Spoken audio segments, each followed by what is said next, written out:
Very good morning, students. Very good morning to all of you. Okay, students. In previous lecture, we have discussed about the various temples and the sculptures which were made by the Chola artist. Okay, and the Chola kingdoms and kings. Okay, now, student, as you know that the agriculture activity was also very important.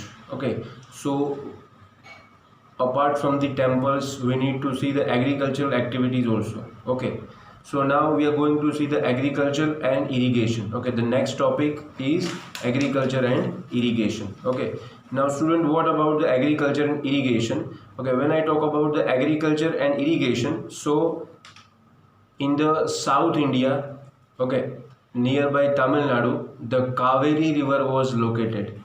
Okay, you know all. Okay, the Kaveri river was located, and this Kaveri river flows into the Bay of Bengal. Okay, because Bay of Bengal is nearby the Kaveri river, so that's why Kaveri river flows into Bay of Bengal. Okay, students. Okay, so before the Kaveri rivers flow into Bay of Bengal, it divides into a several small channels. Okay, so the Kaveri river divides into several small channels. Okay, before it drains into Bay of Bengal. Okay, and why this happened? Because of the agriculture and irrigation. Because it is very much helpful for the agriculture and irrigation activities. Okay, these channels overflow. Okay, these channels overflow and deposit fertile soil on the banks. Okay, so one more use is there, student. These channels are very much useful and helpful. Why?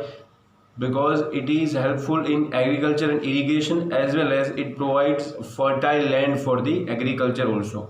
Okay, it provides the fertile land for the agriculture also.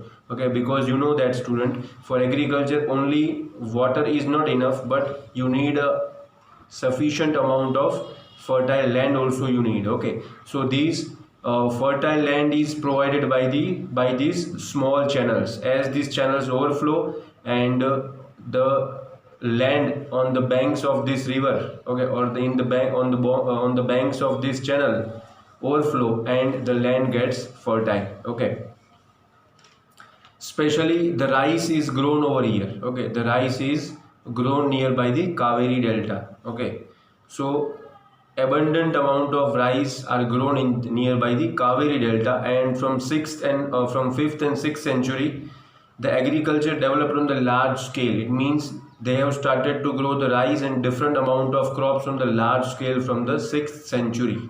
Okay, it means before 1400 years. Okay, if you count from today, so it will before 1400 years ago. Okay, students.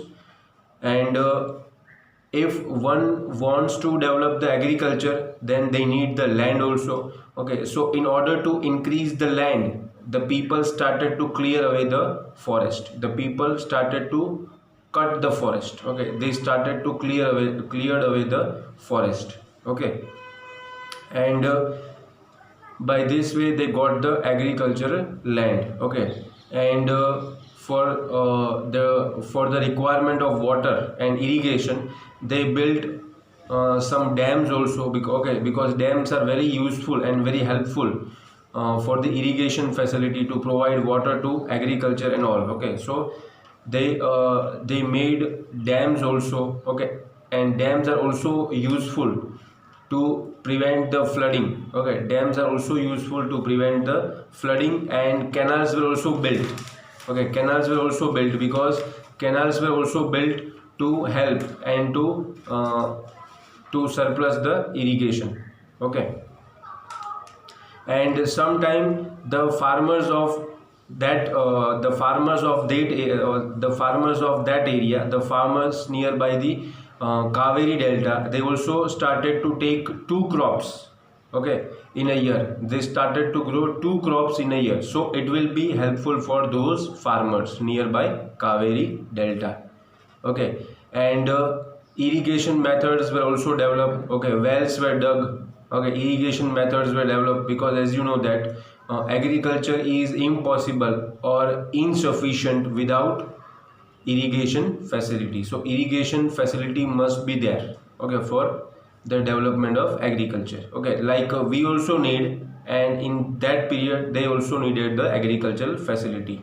Okay, and to collect the rainwater, okay, to collect or to accumulate the rainwater, they also built and they also constructed a noticeable amount of tanks. Okay, they also constructed tanks for the collection of the rainwater. Okay, so they can save the water, and that water they can take into use. Okay, and most of the new rulers, okay, most of the new rulers after Rajaraja I, Rajendra I, they took active participation in all such type of agriculture activities and irrigation activities, and all these activities.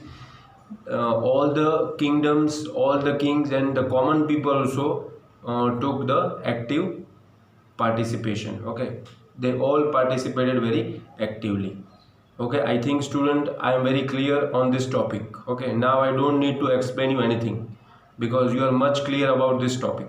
Okay, so all these type of simple things are there in this topic, nothing more. Okay, thank you so much student. Now we will meet with the next and the last video of this chapter. Okay students, thank you so much. Stay tuned with Alchemy Family. Thank you so much.